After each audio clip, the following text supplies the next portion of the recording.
A Red Arrow's pilot involved in a fatal crash was almost certainly fatigued and distracted, according to investigators. Flight Lt David Stark was injured and his passenger, Corporal Jonathan Bayliss, died when a Hawk aircraft crashed in Anglesey in March of last year.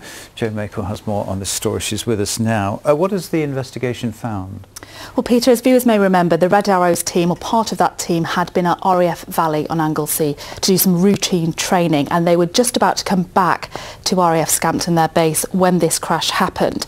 And as you said, David Stark managed to eject from the Hawk jet, but his engineer, his passenger, Corporal Bayliss, died in the crash.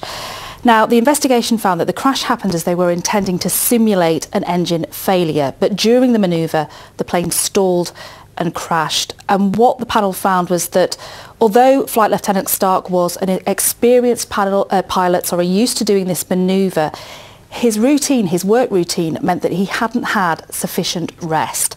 They also noted that he was distracted by an air traffic control call asking him to confirm that the aircraft's landing gear was down just shortly before this accident happened.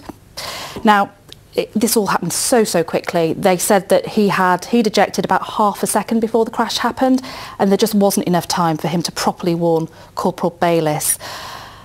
They also came to another conclusion which is really important for future incidents, because they say that the pressures that are felt by Red Arrow's pilots were exacerbated by resource constraints, and the shortfall in engineering and air safety personnel could lead to a future incident.